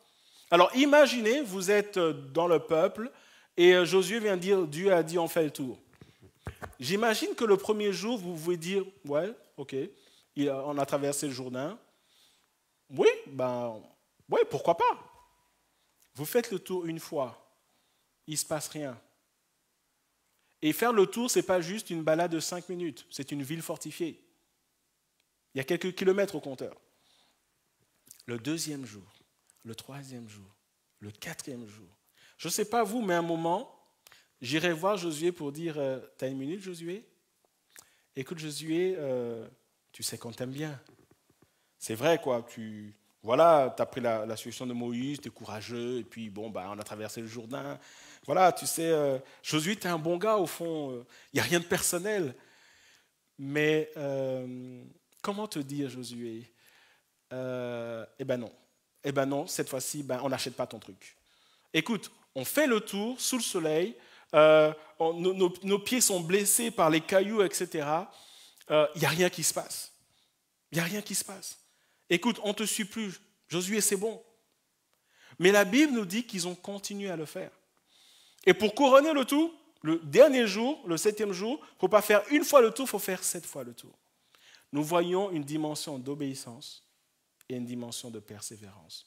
Parce qu'il faut de la persévérance pour faire 13 fois le tour d'une ville fortifiée. Et ce matin, j'aimerais te dire, à toi qui m'écoutes, il se peut que tu dises, Seigneur, je ne vois rien venir. Mais si Dieu t'a donné une parole, je t'invite tout simplement à saisir cette parole et à persévérer parce que celui qui a donné la parole, il est fidèle. C'est ce que Sarah a dit. Celui qui a fait la promesse, il est fidèle. Et je vais continuer et je vais le voir parce que je veux croire ce qui est incroyable. Et ça nous amène, pour terminer ce deuxième point, à dire ceci. Autant la foi voit l'invisible et nous sommes amenés à dire « Seigneur, ouvre mes yeux », autant la foi croit l'incroyable. Et la prière qui doit s'élever de nos cœurs ce matin, c'est « Seigneur, ouvre mon cœur ». Ouvre mon cœur afin que je puisse saisir par la foi ce qui est incroyable et de marcher sur ta parole. Et avant d'aller au troisième point, lorsque je parle de la parole de Dieu, je ne parle pas d'une parole que nous nous sommes inventée. Parce que malheureusement, nous les chrétiens, nous sommes forts en disant « oui, j'ai à cœur » ou « Dieu m'a dit », etc. Des choses que Dieu ne nous a jamais dit. Et quand ça ne vient pas s'accomplir, c'est la faute à Dieu. Frères et sœurs, si la parole que tu as reçue vient de Dieu, elle s'accomplira. Et ce que je t'invite à faire, c'est d'aller auprès du Seigneur pour recevoir non pas tes désirs, mais recevoir la parole de Dieu. Et alors, elle s'accomplira. La foi voit l'invisible, la foi croit l'incroyable. Et troisièmement, la foi reçoit l'impossible. Nous sommes dans Hébreux chapitre 11, verset 6. Or, sans la foi, il est impossible de lui être agréable, car il faut que celui qui s'approche de Dieu croit que Dieu existe, nous venons de le voir, et qu'il est le rémunérateur de ceux qui le cherchent. En d'autres termes, quand nous nous approchons de Dieu par la foi, nous recevons toujours quelque chose. Il nous est dit ici que Dieu est le rémunérateur. Il récompense. Il vient rencontrer. Celui qui s'approche de Dieu, Dieu s'approche de lui. Il est le rémunérateur de ceux qui le cherchent. Si tu cherches Dieu, il se laissera trouver par toi. Pourquoi ? D'abord parce que Dieu est un Père aimant. Dieu est un Père qui se délecte de bénir ses enfants. Et deuxièmement, parce que lorsqu'on vient vers lui, il vient vers nous. C'est ce que ce passage nous dit. Il y a l'idée de recevoir. Lorsque nous venons dans la présence de Dieu, littéralement lorsque nous ouvrons nos mains, Dieu dit « Tiens, je te donne parce que tu as cru en moi, tu as cru en ma parole, parce que tu crois que je suis capable de le faire, parce que tes yeux physiques, tes amis, tes copains te disent que ça c'est foutu. Mais tu as eu foi en moi. Tiens, je te donne. » Et ce matin, il y a beaucoup d'entre nous qui ont besoin de rentrer dans cette dimension et de dire, Seigneur, je ne vois vraiment pas comment ça peut changer, mais je crois que tu es capable. Je mets ma foi en action et je vais persévérer et j'ouvre les mains et je veux recevoir.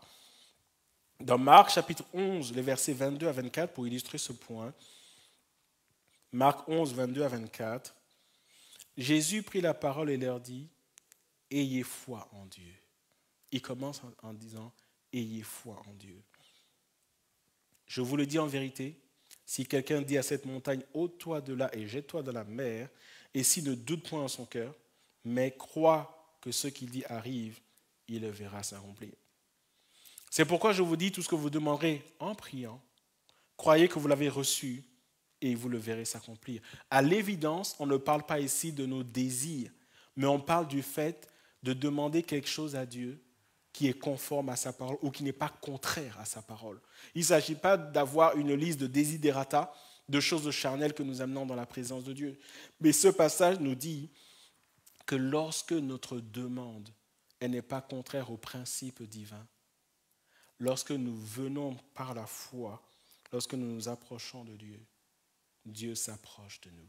Et ce matin, beaucoup d'entre nous ont besoin de rentrer dans cette dimension où nous venons devant Dieu et nous nous attendons à recevoir de lui.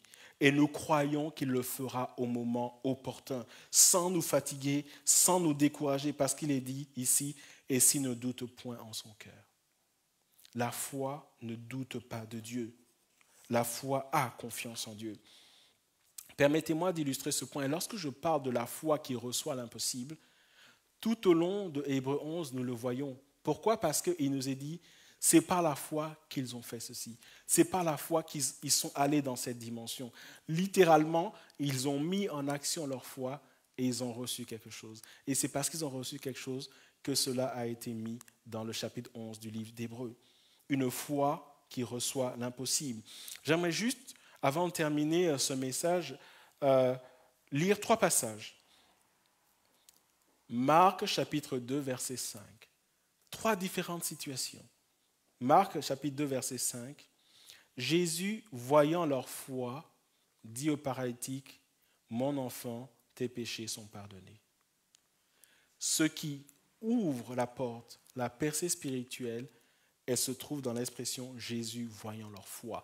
C'est l'épisode où des amis, 4 amis, amènent leur ami paralytique sur un lit. La salle où Jésus est bondé, qu'est-ce qu'ils font? Ils vont passer par le toit, ils font une ouverture pour que Jésus puisse toucher ce malade. Et Jésus ne va même pas le toucher. La Bible dit, Jésus a vu leur foi. Qu'est-ce que ça veut dire? Qu'est-ce que Jésus a vu?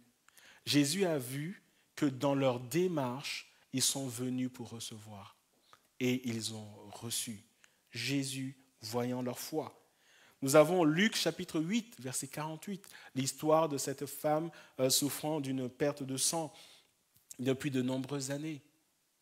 Jésus lui dit, « Ma fille, ta foi t'a sauvée, va en paix. » En d'autres termes, qu'est-ce qui a déclenché le miracle? Et j'ai déjà expliqué qu'il y a eu une rencontre divine. Parce que Jésus a été touché alors qu'il y a une foule, il se retourne et dit à ses disciples, « Qui m'a touché ?» Et eux, ils sont en train de dire, « Seigneur, t'es sérieux là? Tout le monde te touche, tout le monde nous touche, nous. On est trop nombreux, on est dans une foule, Seigneur. Qu'est-ce que tu veux dire par là ?» Et la Bible nous dit qu'une force est sortie de Jésus.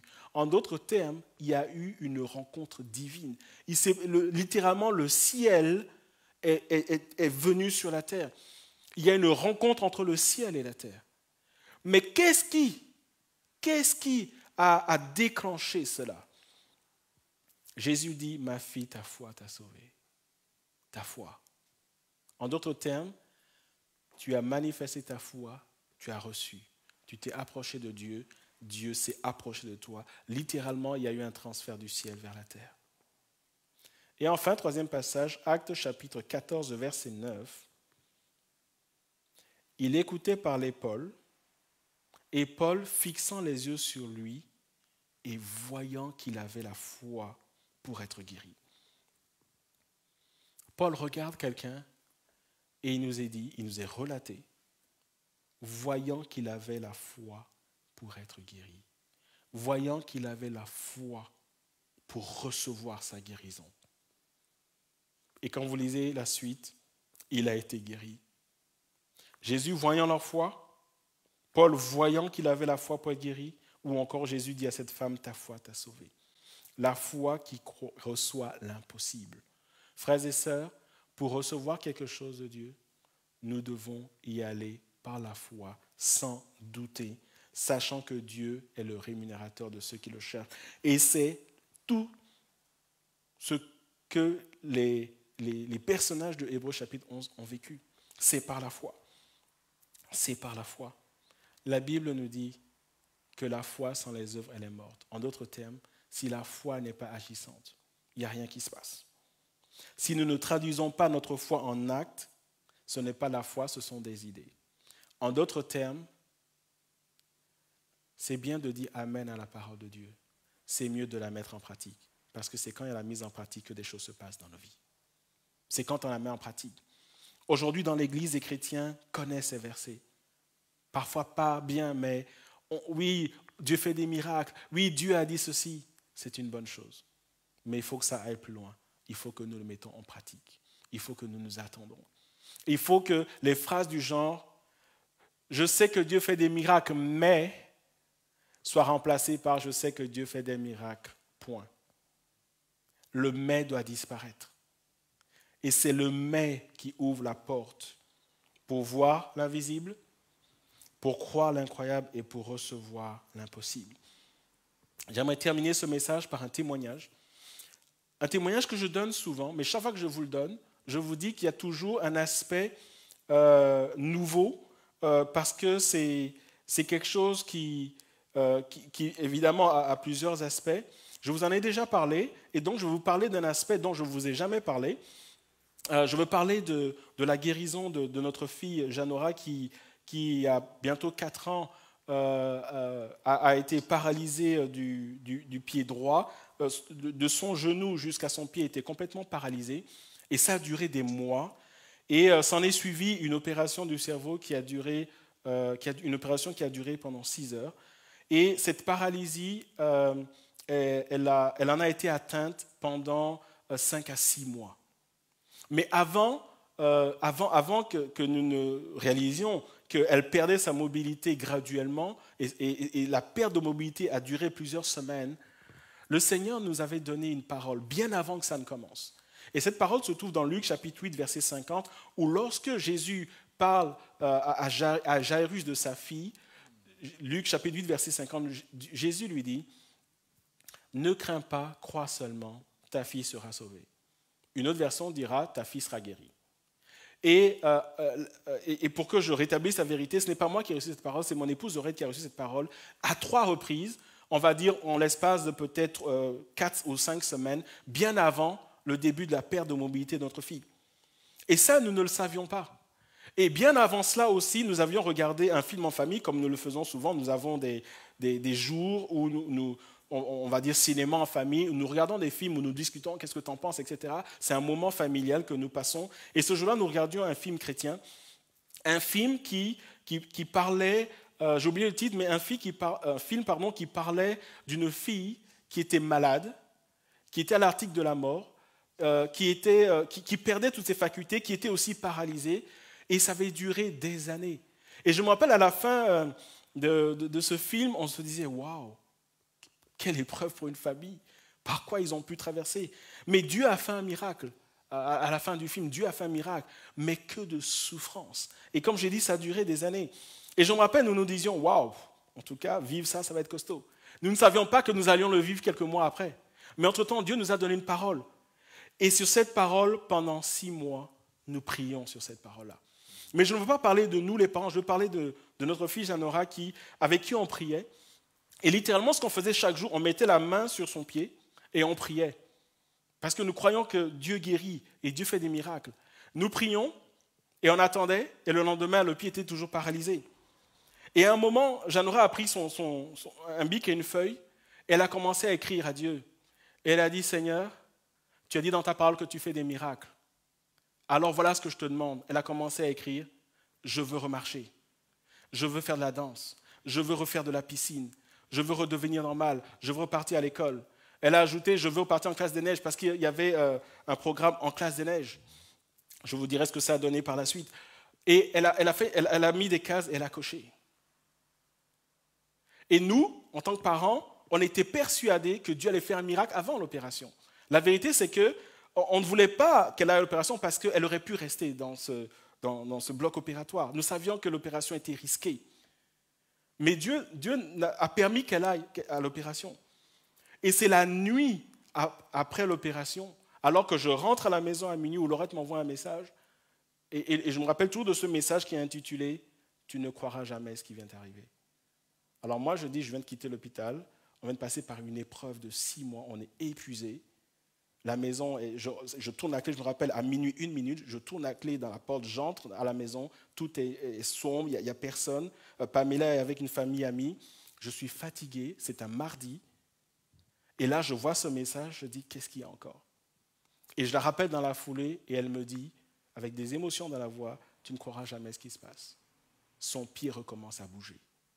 Et autant elle a perdu la mobilité graduellement, autant elle a retrouvé sa mobilité graduellement. Et aujourd'hui, vous la connaissez, en tout cas les membres de l'Église, Janora marche et elle refait de la danse. Elle remarche. Tout ce qu'elle a demandé à Dieu, Dieu lui a donné. Dieu lui a tout donné. C'est ses parents qui n'ont pas voulu qu'elle aille en classe des neiges, de peur qu'elle aille peut-être un accident.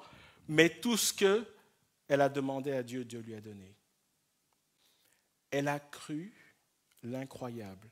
Elle a cru que malgré que les médecins nous ont dit la perte nerveuse ne pourrait pas être récupérée, la paralysie, elle est là, on va l'opérer pour l'empêcher de mourir. Elle a cru que Dieu pouvait la faire remarcher. Elle s'est vue en train de marcher. Dans ses prières, elle priait et elle disait, Seigneur, je vais remarcher. Elle a vu l'invisible. Et elle a reçu l'impossible.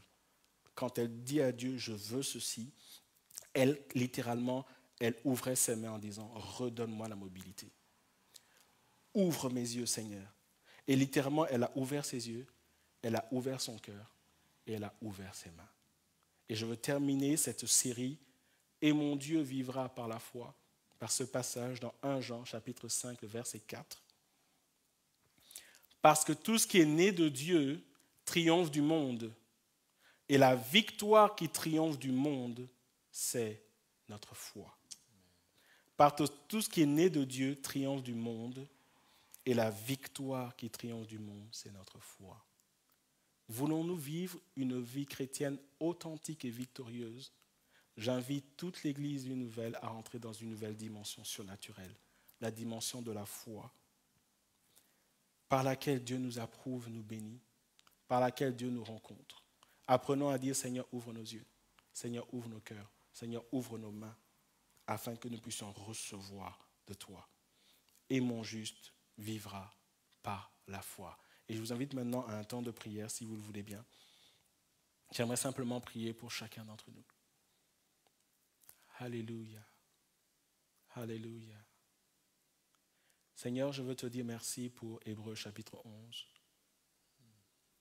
Je veux te dire merci, Seigneur, pour ces témoignages de ceux qui nous ont précédés, où tu nous montres avec force et détail comment être approuvé par toi.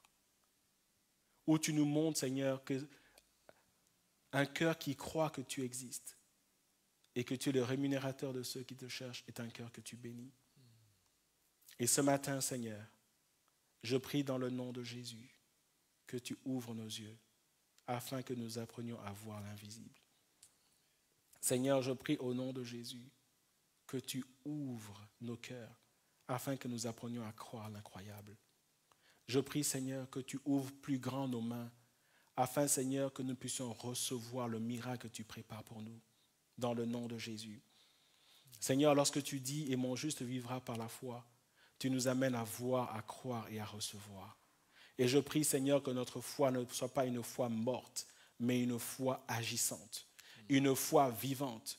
Une foi vivante qui nous amène, Seigneur, comme Moïse, alors que nous aurons vécu, Seigneur, l'expérience du buisson ardent.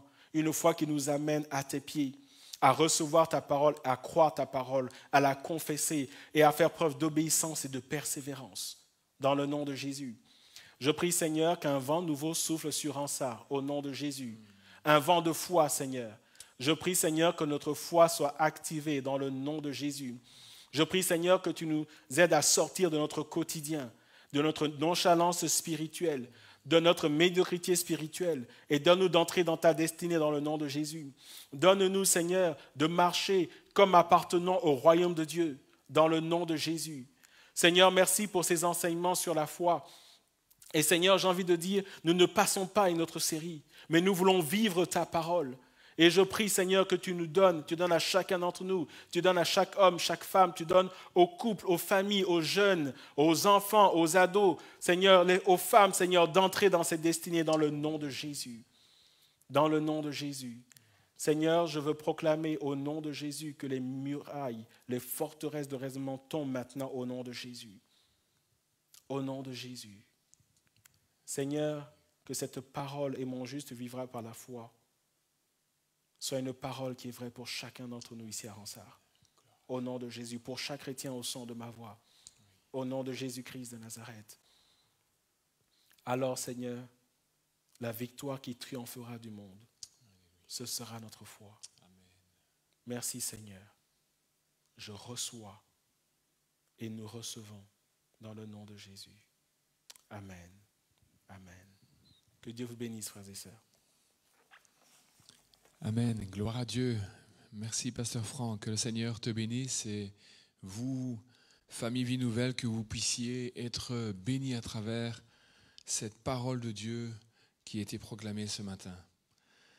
Sans transition, nous voici arrivés à la fin de notre culte et je vais vous partager les annonces de la semaine.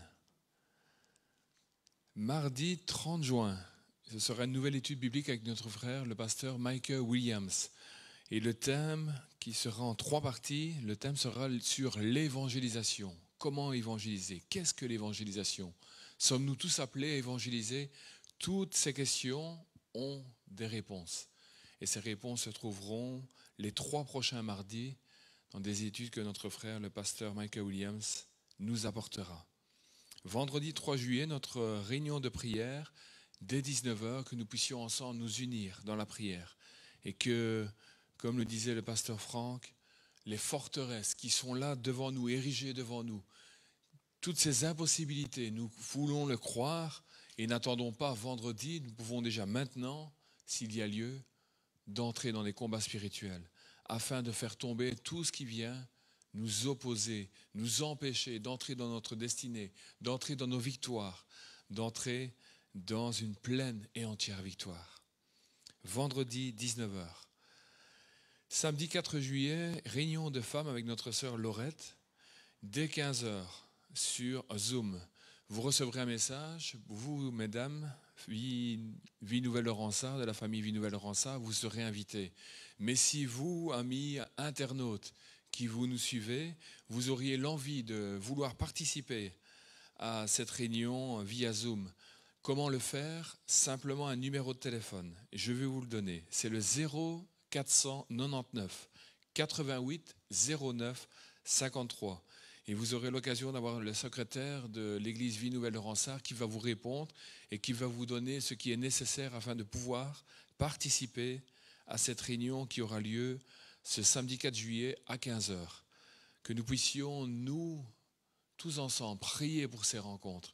Prier parce que nous croyons qu'à travers ce ministère de la femme, nous croyons qu'à travers ces rencontres de dames, notre sœur Laurette ainsi que toute l'équipe qui l'accompagne ont vraiment la passion de pouvoir bénir les sœurs, bénir les dames, bénir les jeunes dames, bénir vraiment et rencontrer les besoins afin que le Seigneur emmène plus loin, débloque certaines situations. Et entre dames, elles peuvent se confier, elles peuvent se parler, elles peuvent échanger. Et vraiment, nous croyons que le Seigneur bénit puissamment dans ce domaine. Dimanche prochain, le 5 juillet, nous aurons notre culte en live dès 10h. Que nous puissions déjà prier à l'avance pour tout cela. Nous puissions prier pour la technique, que le Seigneur vraiment les bénisse, les aide. Et un dernier rappel, si vous voulez vous poser des questions par rapport aux dîmes et aux offrandes, sur la page Facebook. Par contre, sur la page YouTube, nous ferons le nécessaire pour le mettre prochainement. Mais voici le numéro de compte pour les dîmes ou les offrandes. C'est le BE 90 2600 07 09 67 32. Si vous avez à cœur, mettez la communication dîmes ou dons. Frères et sœurs, amis, que le Seigneur vous bénisse. Nous vous souhaitons un bon dimanche. Nous vous souhaitons de rester dans la grâce du Seigneur, mais surtout à marcher et à vivre par la foi. Un très bon dimanche et à très bientôt. Amen.